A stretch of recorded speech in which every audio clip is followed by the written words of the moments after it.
Calm your mind with chakra-based meditation music. Saregama Karwa Wellness.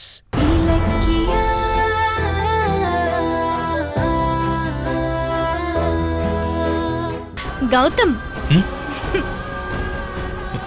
Ilakkiya, இங்க என்ன பண்ணிட்டு இருக்கீங்க? அது வந்து கோவிலுக்கு போலாம், சினிமாக்கு போலாம், ரெஸ்டாரண்ட்க்கு போலாம்னு சொல்லி என்கிட்ட என்னென்னமோ சொல்லிட்டு இங்க வந்து உட்கார்ந்துட்டு இருக்கீங்க. நீங்க சீக்கிரம் வர சொன்னீங்கன்னு நானும் அடிச்சு புடிச்சு வீட்டுக்கு வந்து பார்த்தா உங்களை அங்க ஆளையே காணோம். சரின்னு கால் பண்ணி பார்த்தா போனும் ஸ்விட்ச் ஆஃப்னே வருது. என்னாச்சு? எதுக்கு வீட்டுக்கு வராம இங்க வந்து உட்கார்ந்துருக்கீங்க? அது கோயிலுக்கு வந்தேன், கொஞ்ச நேரம் அப்படியே உட்கார்ந்தேன், லேட் ஆயிடுச்சு. கோவிலுக்கு 2 பேரும் தானே போலான்னு சொன்னீங்க, அப்புறம் ஏன் நீங்க மட்டும் தனியா வந்திருக்கீங்க? என்ன கௌதம் பேச மாட்டேங்கிறீங்க? ரொம்ப டல்லா இருக்கீங்க. ஏதாவது பிரச்சனையா? கௌதம் பேசுங்க கௌதம். திடீர்னு போன் பண்ணி ஏதோ சந்தோஷமான விஷயம் வா நேர்ல சொல்றேன்னு சொன்னீங்க. நீங்க பேசினப்ப இருந்த சந்தோஷம் உங்க முகத்துல இல்லையே. என்ன நடந்தது கௌதம்? நீங்க இப்ப என்னன்னு சொல்றீங்களா இல்லையா கௌதம்?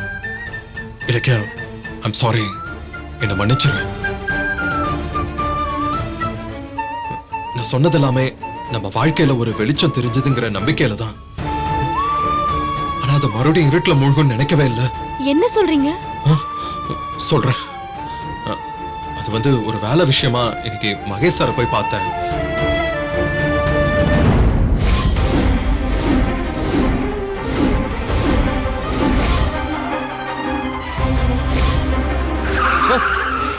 அறிவு இருக்கா?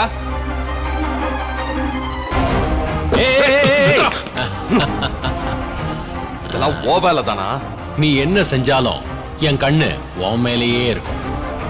பாவி, என்ன பழி வாங்குறதுக்கு உனக்கு வேற வழியே தெரியலையா? அடங்குடா, நீ எங்க போனாலும் விட மாட்டேன், விடவே மாட்டேன். ராஜதந்திரத்துல நான் உனக்கு அப்பன்டா. உன்னால பிசினஸும் பண்ண முடியாது, வேற எங்கேயும் போக முடியாது. நீ என் காலில் விழுந்து மன்னிப்பு கேட்டு என்கிட்ட சரண்டர் ஆகிறத தவிர வேற வழியே கிடையாது. காலில் விழு, வா. நீ ஒரு அடி முன்னேறினா நான் உன்னை 10 அடி பின்னால இழுப்பேன். இனி நீ கையை ஊனி எந்திரிச்சாலும் அடிச்சு உட்கார வைப்பேன். இதான் நடந்துச்சு. அட கடவுளே, இப்படி நடக்கும் நான் கொஞ்சம் கூட எதிர்பார்க்கல இலக்கியா. I'm sorry.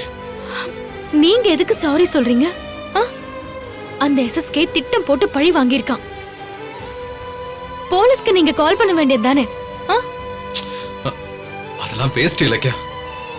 அப்படி நடந்ததுக்கு எந்த எவிடன்ஸும் இல்ல.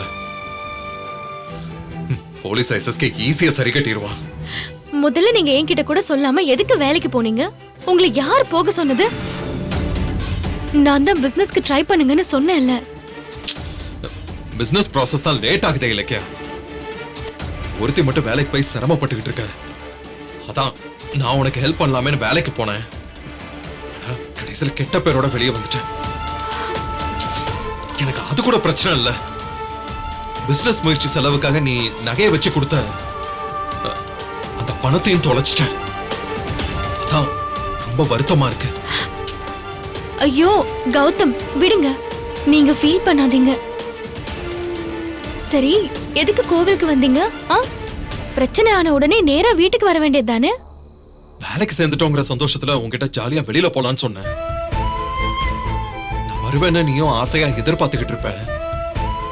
நான் வந்த வேலையும் போச்சு, இருந்த பணமும் போச்சுன்னு சொல்ல முடியுமா? அதான் உன் முகத்தை பார்க்க சங்கடப்பட்டுக்கிட்டு கோயிலுக்கு வந்துட்டேன். என்ன கௌதம், இதுக்கெல்லாம் ஃபீல் பண்ணிக்கிட்டு? இது வெறும் பணம் தானே, போனா போகட்டும், நம்ம சம்பாதிச்சுக்கலாம். இல்ல இலக்கியா, நீ எனக்காக ரொம்ப சிரமப்படுற. ஆனா பதிலுக்கு உனக்கு கஷ்டத்தை தவிர வேற எதையும் தர முடியல. என்ன நம்பி வந்த உனக்கு நல்லதும் பண்ண முடியல. என்னால ஒரு 25,000 ரூபாய் பணத்தை கூட காப்பாத்த முடியல. அப்புறம் எப்படி உன்னை காப்பாத்த போறேன்? என்ன நம்பி என் பின்னாடி வந்திருக்க கூடாது. நான் அவசரப்பட்டு என் கோவம் பிரஸ்டீஜுக்காக வெளியே வந்து ஓ சந்தோஷத்தை கெடுத்துட்டேன். உன் இடத்துல இன்னொருத்தர் இருந்திருந்தான்னு வச்சுக்கோ, வீட்டை விட்டு போலான்னு சொன்னா போக விட்டுருப்பாளா? இந்த வீடியோ உங்களுக்கு பிடிச்சிருந்தா லைக் பண்ணுங்க, கமெண்ட் பண்ணுங்க அண்ட் ஷேர் பண்ணுங்க. மறக்காம சரிகமா டிவி ஷோஸ் தமிழை சப்ஸ்கிரைப் பண்ணுங்க.